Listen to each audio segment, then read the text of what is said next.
This is me. This is me. This is me. 这是我. This is me. This is me. And this is us. It's me, Blind Justice, and welcome back to another episode of This Is Us, where I get the opportunity to interview some people in the blind community who are, well, changing stereotypes, to say the least. So I actually have a good friend of mine who I wanted to go ahead and bring on here to tell us a little bit more about his life, otherwise known as your favorite blind guy on TikTok. Tim, say hey.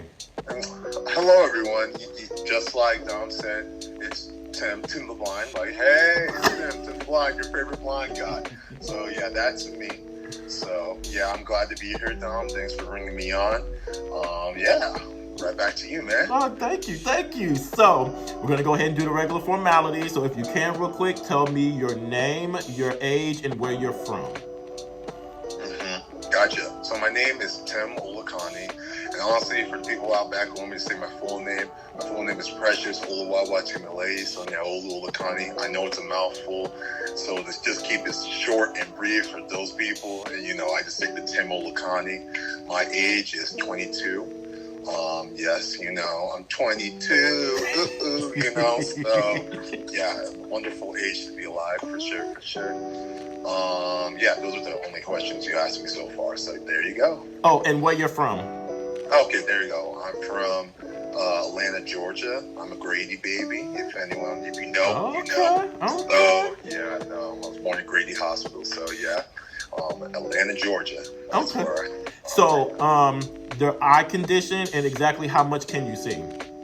Okay, so actually that's an interesting story within itself because I was always told it was optic nerve atrophy, but I was just recently told that it's not optic nerve atrophy because they did like a CAT scan on my brain at one of the best eye facilities in the world, like Emory Hospital, and they did a CAT scan on my brain and they're like, "What? You do not have optic nerve atrophy?" And I was like, "What do I have?" Oh wow! Honestly, at this point, they do not know. So, so right now it's unknown. So the doctor said you either have a genetic mutation that hasn't been discovered by modern day science, or you were exposed to something you weren't supposed to be exposed to. But they think it's the genetic mutation because my brother also has the same visual problem. How well I can see? Basically, I can see 2200 in my right eye, 2400 in my left eye. So, again, can see okay, but seeing okay is relative though, right? I still run into the occasional wall without my cane, and I'll still fall down a flight of stairs like the best man, But if I have my cane with me, I obviously know how to get around real well. Dom knows all about that. Me and my cane are really good friends. So yes, y'all are. Yeah, we put in work. People act like we can see, but I can see, but nah, it's just the cane. I can see a little bit, but definitely the cane does the heavy lifting. But yeah. Got you. So for those of us who are totally blind, like myself, everything is black. Can you give us a physical description of yourself and what you look like? All right, no, I got you. Don't mind if I do. So guys, close your eyes. It doesn't matter either way. Okay. But I'm envisioning a tall 6'4" man. Okay, 6 foot 4 inches. Okay. And then imagine dark brown hair. Mm-hmm. Imagine it's in a box. So I've really gotten a haircut just recently. Okay. So there's a little hair on the side, but mainly it's in the shape of a fade. Box on top. And then I have a goatee. It's kind of growing back in a bit because again, I haven't been to the barber in a minute, a little bit. So I'm just got a little scruff down here on my chin. And then, we work down to the arms, the broad shoulders, the more muscular arms a little bit. Yes, guys, I do work out, the tone legs. And then that's what you have, man. Oh, and of course, I'm black. So, I forgot have to tell you guys that I'm black, you know, dark brown eyes. Yeah, man. So, yeah. Hello. Oh, okay. All right. Well, I can definitely say that you are the first one to go into that much detail on these interviews. So congratulations for that. The award definitely goes out to you. Thank you, man. Thank you. So I guess this would be a good time as any to go ahead and get down to the nooks and cranny of this interview. So Yeah, let's go. all right, so you guys, the first time that I met Tim, as he mentioned, was on TikTok. And I scrolled past his page, or he actually came across my For You page, and was just really telling a lot of his life stories. Some silly stories, some inspirational stuff. And it was just like, okay, wow, you know, he has this really commanding presence that makes you go, I want to watch this video, no matter how silly it is. So my first question to you, Tim, is what got you started on TikTok? So, I mean, let's see here. So I had a friend of mine, and he was like, oh, yeah, there's this new thing called Musical.ly, because back then, before it was TikTok, it was known as Musical.ly. And then I was on there a little bit, just looking around. I'm like, yeah, this is kind of cringy. But, you know, I was like, oh, whatever, and I just kind of left it alone for a little bit. But eventually, I came back to it, and I was like, you know what? You know, maybe let me make a couple videos, you know? Right. Like, I always loved doing YouTube. I was just doing YouTube before I started doing TikTok. And I was like, you know, short videos. Sometimes I'm definitely a lazy guy. So I'm like, short videos, you know, that's better than long videos. So let me just make these short videos real quick. Just in and out, I'm done. Just like the restaurant. I'm just, whatever. And so, you know, for me, I make like one TikTok a day. You know, it's hard for a lot of people. People tell me, oh my gosh, I don't know how you find the time. I'm like, guys, it's 60 seconds to 3 minutes. Come on now. Right. So I make my video, I shoot it, I'm done. You know, like people are like, where do the ideas come from? I don't know. Sometimes it's shower, sometimes, you know, walking down the street, and I just post it right then and there. And then that's it. And that's how it got started. So a lot of the videos that you do are from personal experience, right? Mm-hmm. Yeah, for sure. Like, most of them are definitely personal experience. I don't really like to talk from any other person's perspective other than my own. It's not a self-centered thing. It's just a me thing, you know. So I just, you know, I feel like I have a lot to say, so I say it. So yeah. Okay. Yeah. So aside from the TikTok person that we see, and even on YouTube a little bit, let's get to know a little bit more behind the scenes. So a little birdie on my shoulder told me that you are an avid beat ball and go ball player.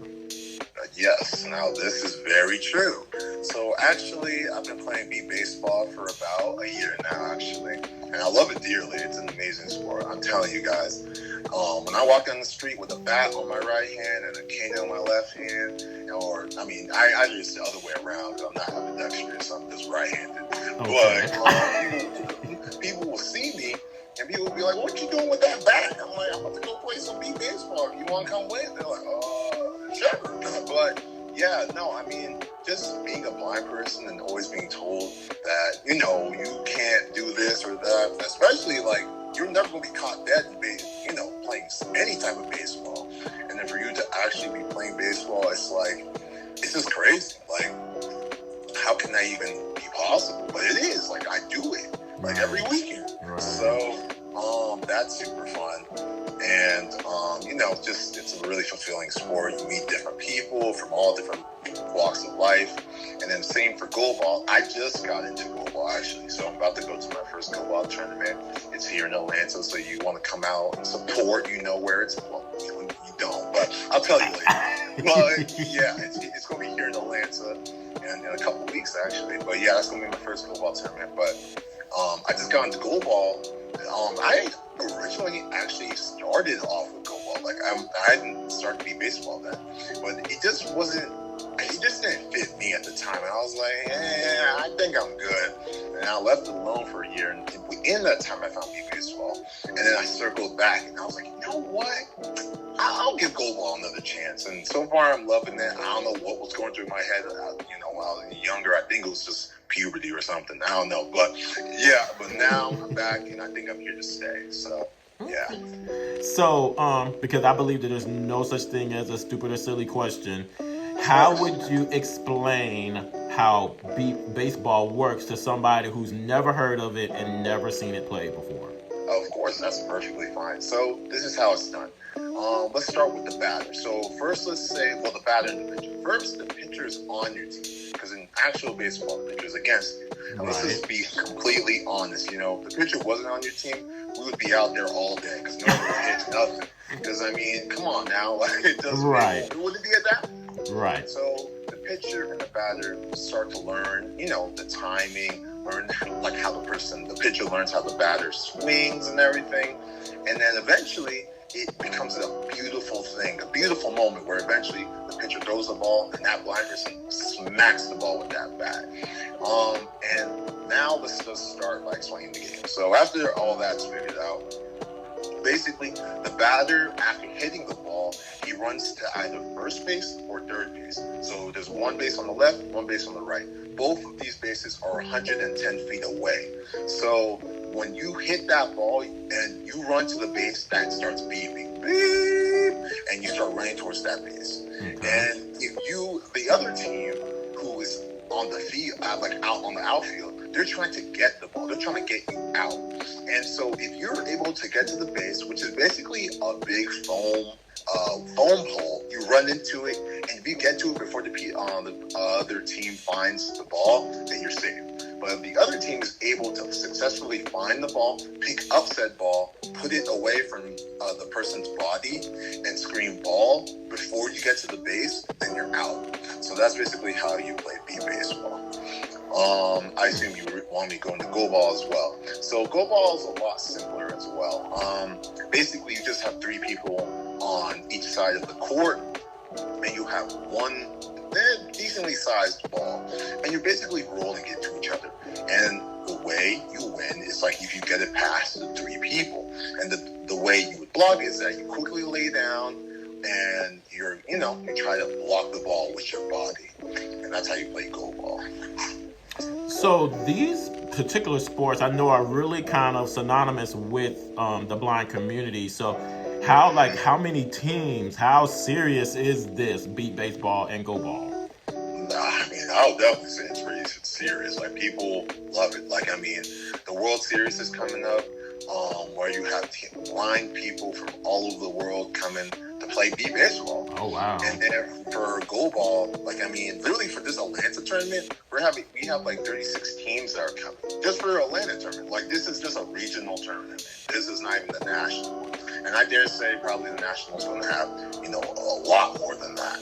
But yeah, 36 teams, again, I don't know if it's, from all over the world, but from my knowledge, it's probably just the nation. But regardless, that's a lot of blind people, man. Yeah. So, and people, like, they go to win. Like, they're not, I mean, of course, they're here to see their friends again, catch up. But, I mean, we're friends before the court, but we're not friends in the court, okay? Right. So, we're going to, or during the game of beat baseball, too. So, people, we take it seriously. Everyone takes it seriously. Like, they want to win. No one likes losing. Like, that's not fun. Right.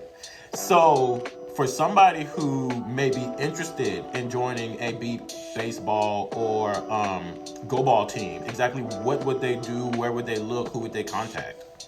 So, I'll definitely say, again, like, the internet is your best friend, for sure. I just look up, search up, like, go ball near me, beat baseball near me, and see what's going on. Like, if you are in Georgia, I already know the people you need to get in contact with, because, hello, I live in Georgia. So, like, for go ball, we have this guy named Coach Hal. He loves go ball, and he can see, but it's just like, he just loves go ball. He's our coach, and to my knowledge, he's always been the coach. Like, it's just, it's always been a thing. For beat baseball, we have, to my knowledge, like, Miss Pat Cody. I call her Miss Pat Cody, but she's our manager and everything. So I'll just definitely say, look up Atlanta Chaos, which is the beat baseball team here in Georgia, and the go ball team. You can look into. The name's evading me right now. The coach is going to kill me for this. But the name's evading me for goal ball right now. Oh, the Atlanta Wolves. yeah, that's. I mean, we have a couple teams, but I cannot remember all the names. But I'm surprised I didn't remember that one. But the Atlanta was, yes. So look up those if you are in the Georgia area. I would love to have you. We would love to have you. So yeah. Okay. So moving right along, one of the good things that I've noticed about you as well is that you are actually a student, a blind student who is attending college. So tell us a little bit about that. Some struggles, some parts where you excel at, what you're going to school for. Gotcha. Of course, man. Struggles, man. Oh, I can go for that all day. But basically, I mean, just facing, sometimes teachers don't follow accommodations, unfortunately. So they'll be like, I'll literally get into class, and then they'll have an activity that's super visual. See me sit down with my cane, saying, me blind in all my glory. And they're like, oh, I forgot. But they can't tell me they forgot. So we kind of play just a little dance where they're basically trying to tell me, oh, well, I had this assignment. It's coming right now or something like that. I'm like, okay, if you really remembered, you would already have this assignment right in front of me. But, I don't say that. I don't say that. I just, act all cordial, I'm like, okay, cool. For me, this is just, it lets me know I can goof off at least for the next 10 minutes. Everyone needs to relax every once in a while. So I'm an opportunist. Right. But yeah, so that's just one, a couple things. But overall, though, the teachers are good. I love learning and everything. My major is marketing, so my eventual goal is to get into sales. That's my day job dream. And so, yeah, I love talking to people. The last thing I want to do is be sitting behind the desk in a cubicle just typing away. That's so boring to me. The people who love it, you love it, but that's not me. That's just not me. But yeah, I love school. I love the friends I've made at school so far, and I'm only halfway done, so there are more friends to make, more just people to meet and memories to have. So yeah. So what advice would you give somebody who has that fear of what is going to be too overwhelming, I'm not going to be able to get it, or just fear in general about going back to school? Now, I'll definitely say, kind of jumping back to what you had said earlier, there's no such thing as a silly question. There's no such thing as a stupid question. Right. If you ask a question, you will get an answer. Right. And if you don't get the right answer from the person, if you don't get an answer you like, okay, ask someone else. But someone will give a decent answer. Someone's going to give you an answer, period. And the problem with, and this is not even a disability thing, if you're blind or whatever type of disability you have, just in general, people just don't ask questions. They think it's a stupid question, it's a silly question. Oh, I'm gonna look so dumb. Just ask the question. Right. The only one you're hurting is yourself. Right. That's it. The professor is there to teach you. He's there to teach you. He's not there to get the paycheck and leave. That's part of it, but he's there to help you as well. So ask questions. If you don't get it, just ask him. And I promise you, everything on this planet can be solved by just asking a question. So just ask. Pretty simple, huh? No, it's not. It sounds simple, but for some people, it seems earth-shattering. Yeah, that is true. It's there for sure. It's there for sure. So, I actually came up with another question. So, it's my show. I can kind of weave in and out.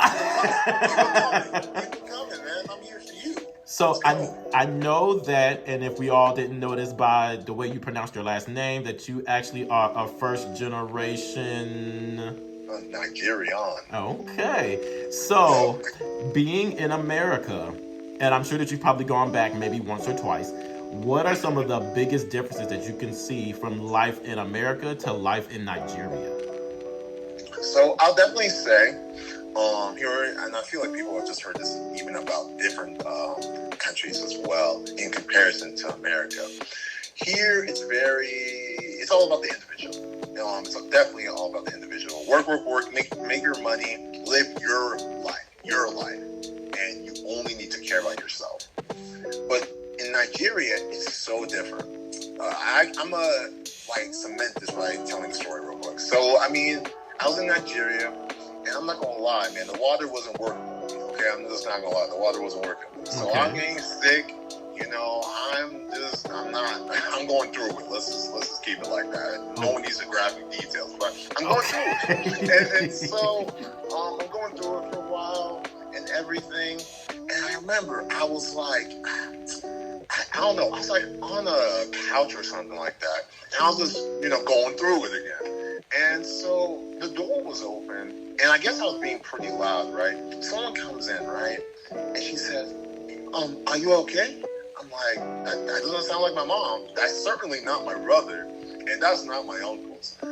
So this, I think I failed this multiple choice test. Who is this? Right. And so I look up, and it's this random woman.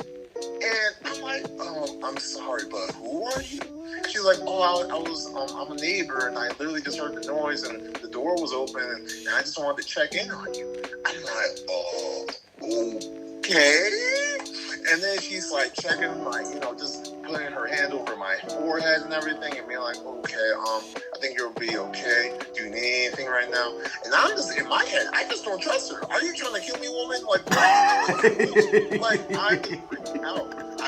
I was going through it, but I lied to her, and I'm like, oh, no, I'm all fine. You can go now, whatever. But, I mean, if only she could read minds. But at the time, I just wanted her to leave me alone because I don't know who you are.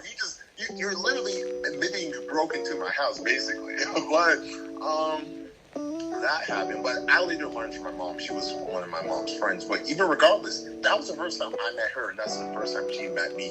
And the amount of concern she had for me was insane. Like, I feel like no one, I mean, sure, some people are going to kind of care, but you know that thing where people kind of, they're trying to care, but they clearly don't care. Like, they just don't want, what you're going through to affect them. And that, I did not feel that from her at all. She genuinely felt concerned for me.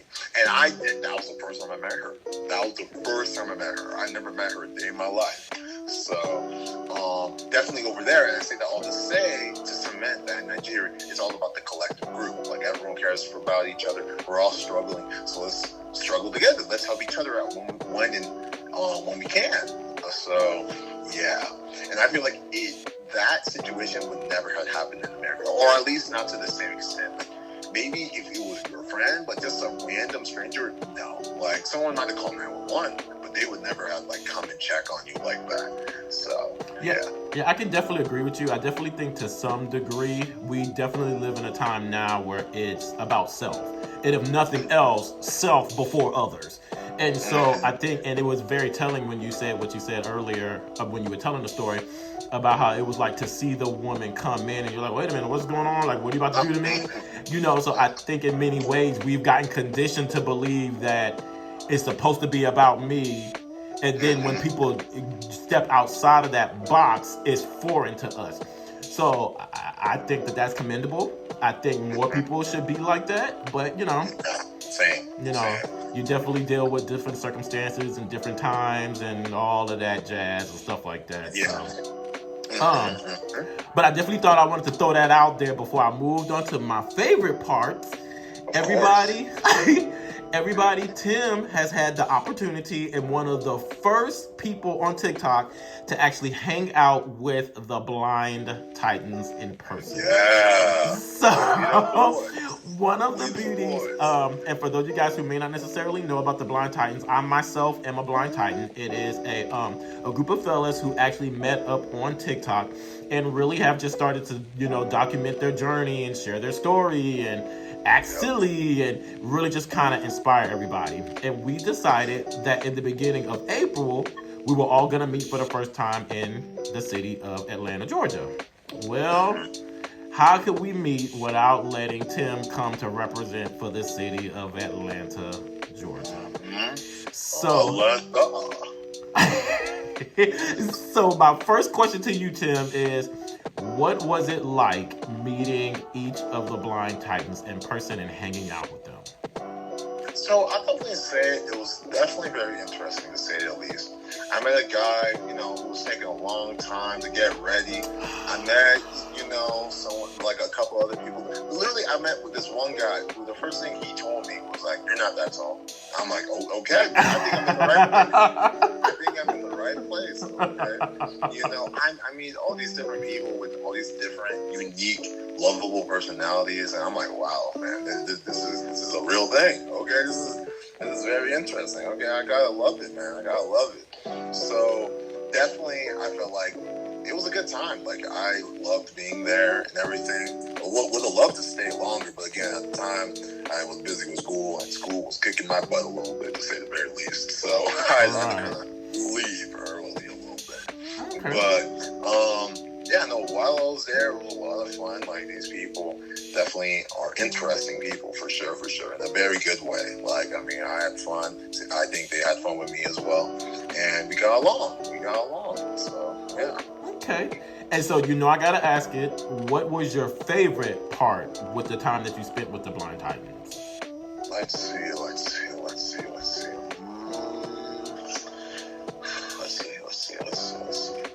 Oh, I think it was the iFly part, honestly. I think it was the iFly part.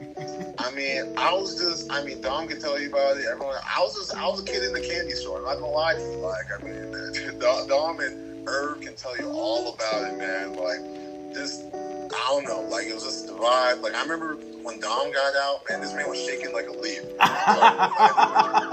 I was there for him. I was like, yo, Dom, okay, you're in a safe place, man. Like, come on, sit down, man.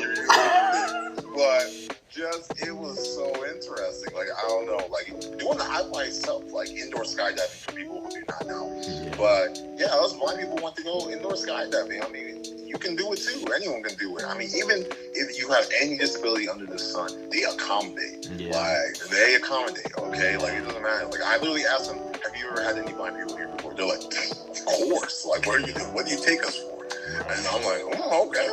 It's all right, man. I asked a question. I'm sorry, you know? But yeah, so I think that was definitely my favorite part for sure. So yeah. Well, let me first off start by saying, you guys, when he says a kid in the candy store, he was not exaggerating. When I tell you, bouncing off the walls, head in the sky, looking, you know, literally a kid in the candy store. And a little bit of information, if you guys do so choose to go indoor skydiving, they give you a course, and so they're telling you exactly, you know, what the process is like when you actually get in the air tank.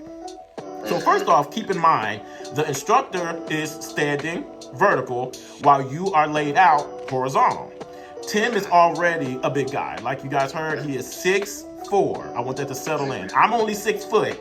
He is 6'4", okay? Imagine him in this air tank. The guy is literally in there trying to hold him, you know, because again, when you're in there, you can't just fly all, you know, crazy with it. They have to control you in, you know, one look. When I tell you Tim is all over the place, turning around and moving and shaking, and in my mind, I'm thinking he has got to be having the time of his life. He was so, like, you could just tell by his voice that he just felt so invigorated, and like if nobody else enjoy iFly, you guys, Tim enjoyed iFly. That's for sure. So, because I hate to hold you any longer than I absolutely have to, we come to this part of the interview where I give you the opportunity to ask me anything, and I'll answer it. No holds bar. So okay, that's all good, man. That's all good. Let's see.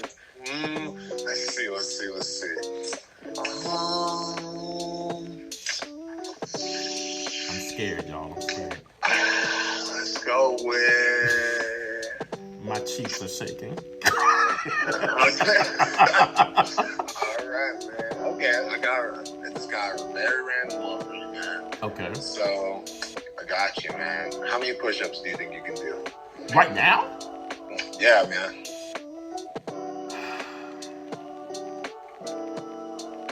Without stopping or getting like short of breath? Is that what we're talking about here? Stopping, the short of breath, man. Like a legit push-up? Look, I gotta get details, y'all. Yeah, sir. Come on, man. You know what I'm talking about. I know God explained to you. Oh, my goodness. Guys, Dom's a smart guy. He's just playing. He knows what's up. This is how he knows he's smart, man. He's just playing with me right now. So, yeah. I would have to say, probably just busting them out. Y'all, I haven't done push-ups in forever. Maybe anywhere between 7 and 9. That probably sounds horrible, but yeah. It's all good, man. Honestly, there are people who can't even do one. So, I mean, dude, I'll give it to Right. you. Yeah, I'll give it to you, man. So wait. How many push-ups can you do right now? Man, probably get like 30 to 40, man. Aw, 30, 40, man. Man, y'all, come on, man. y'all, listen, y'all. He can't hear me, right? When he said that number, y'all, he flexed a little bit. So he just, you know, he's don't pay him no mind, y'all. Don't pay him no mind. People out in the back, man, but I'm a humble guy. Right. So before we close this out, Tim, if anybody watching this would be interested in following you and trying to see exactly what you have coming up on the horizon, let them know where they can follow you at. All right, so TikTok, Tim the Blind, TIM, all lowercase all together, TIMTHEBLINDE. So yeah, Tim the Blind, and you'll see me with my profile picture with my goofy face on it. So it's gonna be hard to miss. So yeah, just follow me there. I'll definitely have a lot of stuff coming up. I post daily, so you're not going to be bored. You're not going to be like, where's Tim? No, man, I'm disciplined. I come in every day. So, expect content on the daily. Every once in a while, I'll miss a day, but you guys can hear that. But, yeah, so, yeah. Well, all right. Well, Tim, thank you for stopping by the show and letting us know a little bit more about you. Of course. Thank you for having me, Dom. Thank you for having me, Blind Justice. No problem. I try to do a little something. Of course.